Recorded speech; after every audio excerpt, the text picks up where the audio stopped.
잘라먹는 집은 문화. 안녕하세요, 외아풍입니다. 글의 갈래를 생각해보는 두 번째 시간 시작하도록 하겠습니다. 우선 사진을 하나 보시죠. 무지개의 사진입니다. 자, 무지개 하면 몇 가지 색이 생각나시나요? 빨주, 노초, 파란보, 대부분 7가지 색을 생각하셨을 겁니다. 하지만 실제로 무지개는 수많은 색으로 이루어져 있죠. 그런데 우리는 왜 단 7개의 색만을 기억하고 있는 것일까요? 네, 무지개색 전체를 쉽게 기억하기 위해 7가지 대표적인 색을 정했기 때문입니다. 갈래 장르도 이와 같습니다. 수필이면 수필, 소설이면 소설, 그 사이가 명확하게 갈라져 있는 것이 아니라 수필과 소설 사이에 성질을 가진 무수한 글들이 있을 수 있다는 것이죠. 수필과 소설 사이에도 그 갈래가 헷갈리는 1인칭 주인공 시점의 소설이 있고요. 소설과 시 사이에도 사설, 시조나 산문시 등은 시로 분류하지만 애매한 부분이 분명히 있습니다. 기행문이나 중수필의 경우 엄연히 문학으로 분류하지만 실은 비문학에 포함될 만한 직설적인 면이 많이 있고요. 무지개가 먼저 있었고 그 무수한 색을 잘 기억하기 위해 몇 가지 색을 특징으로 잡은 것처럼 다양한 글이 먼저 있었고 그 특징을 잘 기억하기 위해 몇 가지의 갈래를 정해놓은 것이다. 이렇게 기억하시고 갈래를 보아주셨으면 합니다. 전편 차시 예고에서 갈래 요리라고 소개했는데요. 오늘은 각 갈래를 요리로 비유해서 그 특징과 공부 방법을 잡아볼 겁니다. 자, 먼저 비문학입니다. 비문학은 기본적으로 전달하려는 정보가 어렵고 질길 경우가 많아서 글을 소화하기가 힘듭니다. 요리로 비유하자면 꼭 두터운 스테이크처럼 말입니다. 그럼 이 질긴 스테이크는 어떻게 먹어야 할까요? 먼저 고기를 먹기 좋은 크기로 자른 다음 정말 씹히지 않는 뼈나 너무 기름진 부분은 잘라서 버려버리고 살코기를 포크로 찍어서 먹습니다. 비문학도 스테이크처럼 이렇게 드셔야 합니다. 원래 썰어져 있는 문단 내에서도 내용상 연결이 되는 부분은 이렇게 하나로 썰어서 기억하기 좋게 만들어 놓습니다. 중요한 문장에는 줄을 치고 핵심 단어에는 동그라미를 칩니다. 이 동그라미 친 단어가 음식을 포크로 집어 올리듯 여러분이 머릿속에서 글의 내용을 떠올릴 수 있도록 하는 단서가 되는 것이죠. 정말 이해가 안 가는 뼈같이 단단한 부분과 화려한 수식어구나 많은 예시가 지방같이 있는 부분들은 굳이 기억할 필요가 없으니 잘라내고 나머지를 먹으면 되겠습니다. 정리하자면 비문학 독해력을 높이는 중요한 비결은 첫째, 필기도구로 중요한 부분에 밑줄과 동그라미를 쳐서 글을 기억하기 좋게 나누어 놓은 다음, 둘째, 필요 없는 부분을 제거한 후, 셋째, 그것을 보지 않고 기억해내어 중심 문장으로 만들어보고 이를 실제 내용과 맞추어 보는 것입니다. 이것을 반복하면 글의 소화력, 독해력을 기를 수 있습니다. 독해력, 정확히는 독해 기억력이 생기면 지문과 문제를 계속 반복하여 보느라 시간이 지체되는 일이 없어집니다. 문단별 중심 문장을 잘 만들 수 있다고 생각하는 사람이 많은데 실제로 해보면 그렇지 않습니다. 문제집에서 파란 글씨로 정리가 너무 잘 되어 있어서 자신이 잘할 수 있다고 착각하는 것뿐이죠. 처음부터 속력에 집중하지 말고 필기구를 가지고 천천히 중심 문장을 만들어 보시기를 권유합니다. 갈래라는 용어는 원래 문학에서 주로 쓰이는 말인데 글 전체를 보기 위해 비문학까지 다루어 보고 있습니다. 이제 문학으로 넘어가서 본격적으로 갈래를 생각해 보겠습니다. 우선 문학은 피자를 먹듯 먹어주십시오. 피자 전문점에서 피자가 나오면 어떻게 하나요? 혹 이런 사람 있나요? 1번, 피자는 먹지 않고 메뉴판만 마구 먹고 나온다. 2번, 피자는 먹지 않고 계산서만 와구와구 먹고 나온다. 3번, 피자를 다 분류해서 기름은 기름대로, 치즈는 치즈대로, 고기는 고기대로 모은 후에 하나하나 그 맛을 외워가며 먹는다. 4번, 피자가 나오면 요리사를 불러서 다 먹게 한 후 자신은 먹지 않고 나온다. 모두 정상은 아니죠? 제대로 피자를 먹은 사람은 없습니다. 그런데 많은 학생들이 문학을 공부해온 방법이 이와 크게 다르지 않습니다. 1번, 문제집에 나온 메뉴만, 그러니까 작품의 줄거리만 외우고 작품을 소화했다고 생각합니다. 2번, 먹고 난 후에 보아야 하는 계산서 같은 문제만 풀고 답만 외운 후 작품을 다 소화했다고 말합니다. 실제로 작품은 전혀 안으로 들어오지 않았는데 착각하고 있는 것이죠. 이런 방법으로는 외운 문제와 조금만 다른 문제가 나와도 틀릴 수밖에 없습니다. 3번, 청각적 심상, 후각적 심상, 반어, 역설 등등 작품 내 문학이론을 분류해서 그것을 외우느라 제대로 작품 맛을 느끼지 못하고 먹는 모습입니다. 얼마 안가 질릴 가능성이 크죠. 4번, 선생님이 작품을 느끼고 풀이하는 것을 보고 외울 뿐 스스로는 작품을 생각하지 않는 것입니다. 이렇게 먹으면 아무리 먹어도 작품이 내 것이 되기 힘들죠. 사고력 성장은 멈추게 되고요.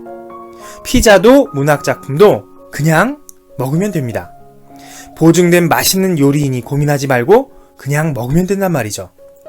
실제로 교과서에 실리는 작품은 모두 당대에 가장 맛있는 것으로 증명되었거나 가장 영양가 있는 것이라 소문난 작품만 채택되는 것이거든요. 그러니 그냥 분석하지 말고 외우려고도 말고 음미, 맛을 느끼면서 먹으면 됩니다. 맛이 어때요? 하고 누가 물어보면 혹시 고르곤졸라 본연의 맛이 이탈리아 수제 토마스 소스와 어우러져 있으며 이는 1983년 핫도그 파이의 영향을 받은 것으로 이렇게 설명한 사람이 있을까요? 없죠? 이 부분이 참 고소하네. 옥수수가 들어가 있나봐.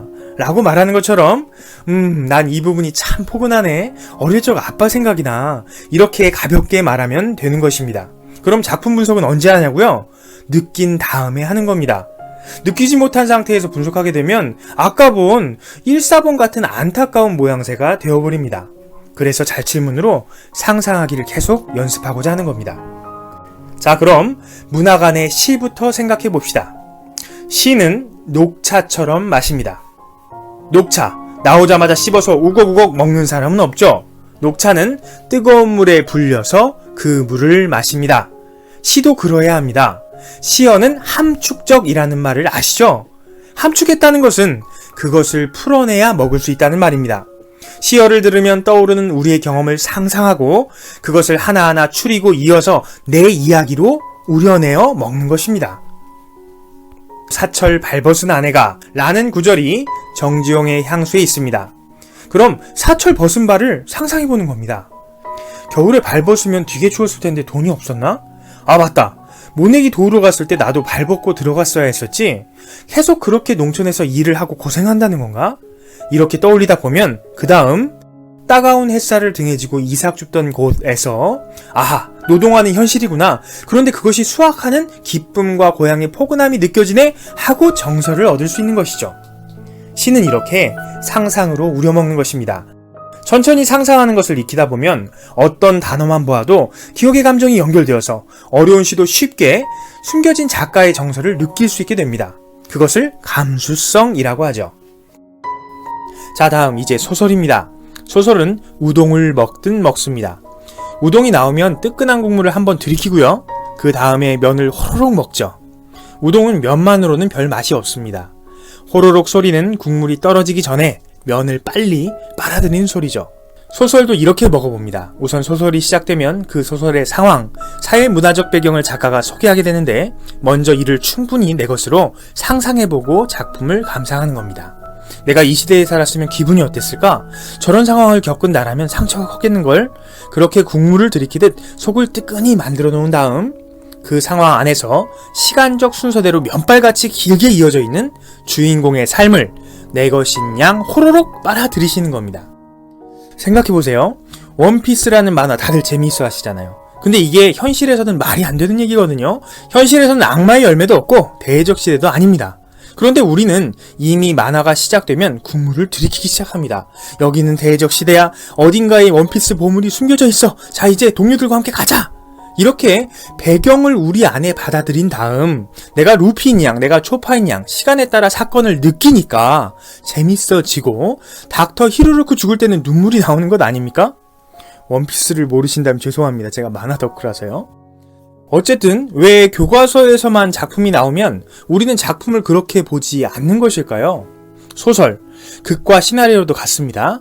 우동처럼 드시는 연습을 해보시길 바랍니다. 그리고 바라건대 너무 길지 않은 글이라면 전문을 보시길 권유합니다. 저는 어렸을 때 갈치가 정말로 이렇게 생긴 줄만 알았습니다. 왜냐고요? 매일 식탁에 오르는 갈치의 이런 모습밖에 보지 못했었으니까요.